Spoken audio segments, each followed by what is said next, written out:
የወጣቱ የፖለቲካ ተሳትፎና የምርጫ ተሳትፎ ምን ይመስላል በሚል አንድ እንግዳ ጋብዘናል። ከእንግዳችን ጋር ቆይታ እናደርጋለን። አብራችሁን እንድትሆኑ ግብዣችን ነው። እንግዳችን የአዲስ አበባ ወጣቶችና የስፖርት ቢሮ ኃላፊ አቶ አሰግደው ኃይለ ጊዮርጊስ ናቸው። ከሳቸው ጋር ነው ቆይታ የምናደርገው። በድጋሚ አብራችሁ ሁኑ። አቶ አሰግደው በቅድሚያ የፋና ዘጠና እንግዳችን ስለሆኑ ከልብ አመሰግናለሁ። እኔም አመሰግናለሁ ስለጋበዛችሁኝ። መልካም። የመጀመሪያ ጥያቄ ላድርግ። በተለይም በኢትዮጵያ ፖለቲካ አሁን ባለው የፖለቲካ እንቅስቃሴ ውስጥ የወጣቱ ተሳትፎ ምን ይመስላል? ከመሪነት ጀምሮ አጠቃላይ በሁሉም ቦታዎች ላይ ተሳታፊ ከመሆን አኳያ ስንመለከት የወጣቱ ተሳትፎ ከጊዜ ወደ ጊዜ ወደ ላቀ ደረጃ ላይ እየደረሰ ያለበት፣ ለዚህ ደግሞ የሀገር ባለቤትነት የከተማ ባለቤትነት የኔ ነው የሚለው አስተሳሰብ በወጣቱ ዘንድ መንጣቱን በተጨባጭ የምናረጋግጥበት መሆኑን በተጨባጭ አይተናል። በጣም አንዱ ትልቁ ለውጥ ተብሎ የሚወሰደው በወጣቱ ላይ የምርጫ ክርክሮቻችን ብንመለከት ኢቭን እንደ ብልጽግና ፓርቲም ሌሎችም የፖለቲካ ፓርቲዎች ኦልሞስት አብዛኛው ማለት ይቻላል ወጣቱ ነው እየተከራከረ ያለው። ስለዚህ ወጣቱ ሀሳብ ማመንጨት፣ አዳዲስ ሀሳቦችን ማምጣት፣ ለወጣቱ የሚጠቅም አጀንዳ ይዞ መምጣት ከጊዜ ወደ ጊዜ ትልቅ አጀንዳ መጥቷል ማለት ነው። በሌሎች የአመራር ደረጃዎችን ብንመለከት አሁን በአገር ደረጃም ብንመለከት እንደ አዲስ አበባ ከተማም ብንመለከት ኦልሞስት ከ67% ወጣቱ ቁጥር መያዝ ብቻ ሳይሆን የኃላፊነት ቦታዎችን ተረክፎ ነው ያለው። መልካም። እንደው ቀደም ሲል ሲያነሱ ነበረ እንደ ሀገር ከ70% በላይ ወጣት ነው ካልን የወጣት ሀገር እንደሆነ ማየት ይቻላል። ይህ ወጣት ደግሞ ለኢኮኖሚ፣ ለማህበራዊ፣ ለተለያዩ ሀገራዊ እድገቶች ወሳኝ ድርሻ ይኖረዋል።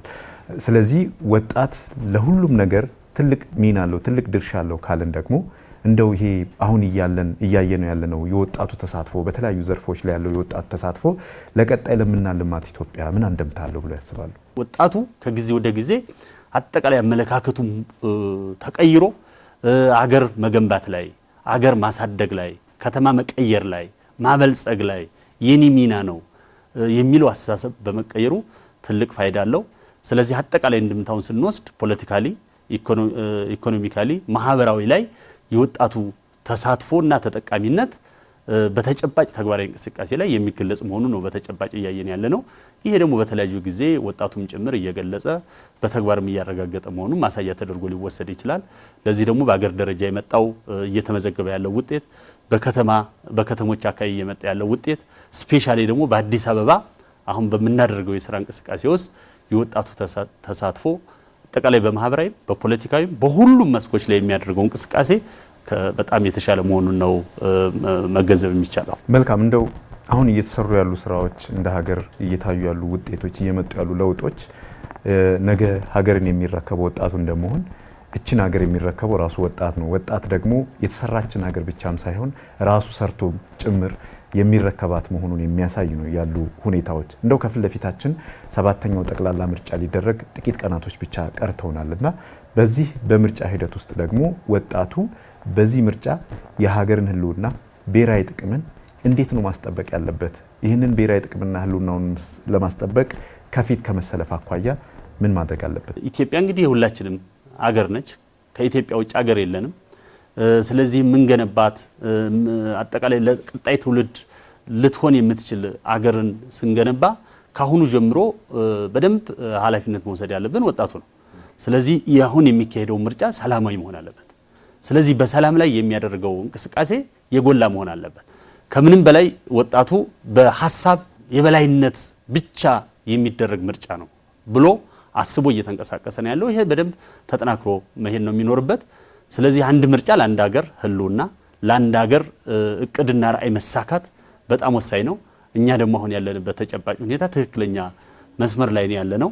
በዚህ ላይ ደግሞ የወጣቱ ሚና ተሳትፎ የጎላ መሆኑ ስለታመነበት በመንግስት በኩልም በደንብ የማሳተፍ ስራ በደንብ እየተሰራ ነው። ኢቭን የፖለቲካ ፓርቲዎችም ጭምር በጋራ ምርጫው ሰላማዊ ፍትሃ የሆኑ እንዲሄድ እያደረጉ ያለው እንቅስቃሴ እነሱ ጋር ያሉ ወጣቶችም ጭምር እዚህ ላይ ያለው እንቅስቃሴ ጥሩ ነው። ይሄ እስከ መጨረሻው ድረስ ተጠናክሮ እንዲሄድ በጋራ መስራት ያስፈልጋል። አሁን የጀመርነውን ስራ ወደ ተሻለ ወደ ላቀ ደረጃ የማድረስ ስራ ከወጣቱ ይጠበቃልና ይሄን አጠናክረን ቀጥል የሚል ሐሳብ ነው ያለኝ። መልካም። የመጨረሻ አንድ ጥያቄ ላርግ። በተለይም ከምርጫው በኋላ ውጤት ይፋ ሲደረግ ከድህረ ምርጫ በኋላ የሚነሱ ወይ የሚታዩ ነገሮች ሊኖሩ ይችላሉ። ምናልባት አሁን ያለንበት ዘመን የቴክኖሎጂ ዘመን እንደመሆኑ መጠን የተለያዩ አማራጮች ሁሉም ጋር ተደራሽ እንደመሆኑ መጠን ብዙ ነገሮች የተዛቡ ነገሮች ሊስፋፉ ይችላሉ። ከዚህ አንፃር ወጣቱ ለቴክኖሎጂም ቅርብ ከመሆኑ አንፃር ምን አይነት ጥንቃቄዎችን ማድረግ አለበት? በተለይም ቀደም ሲል እንዳነሳ ነው ብሔራዊ ጥቅሞቻችንን ሊጎዱ የሚችሉ የምርጫውን ትክክለኛነት ለማዛባት የሚሰራጩ የተለያዩ መረጃዎች ስለሚኖሩ እነዛን ከመከላከል አኳያ ወጣቱ ምንድነው ማድረግ ያለበት? ስፔሻሊ ይሄ ምርጫ በተለያየ ሚንስ እንዲደናቀፍ ሙከራዎች ነበሩ፣ አልተሳካም። ግን ደግሞ ምርጫው ከተካሄደ በኋላም የተለያዩ ምክንያቶች እየተፈጠሩ እንካን እንዲመጣበት ሊያደርጉ የሚችሉ ፌክ የሆኑ ዜናዎች ሊሰራጩ ይችላሉ፣ መልእክቶች ሊሰራጩ ይችላሉ። ይሄ ከውጭ ሆኖ ሊለቀቅ ይችላል።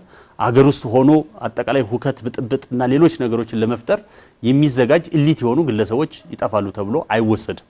ስለዚህ ዋናው ነገር ግን ማህበረሰቡ ጋርና ወጣቱ ጋር ያለው አመለካከት አሁን የማህበራዊ ሚዲያ ዘመን ላይ ነው ያለነው።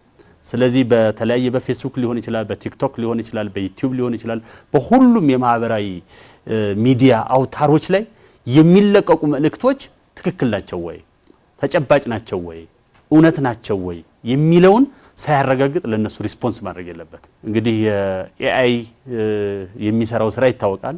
በየቀኑ አሁን እናንተ እዚህ ዲስከስ እያደረግን ምን ፋብሪኬት ተደርጎ እንደሚለቀቅ ይታወቃል። ሶ ይሄንን አንደርስታንዲንግ የሚያደርግ ትውልድ እየተገነባ ስለሆነ እየተፈጠረ ስለሆነ ይሄን ደግሞ በተግባራዊ እንቅስቃሴ እያረጋገጠን እንሄዳለን። ይሄን የሚያደርግ ወጣትም እየተፈጠረ ነው ብዬ ነው የማስበው።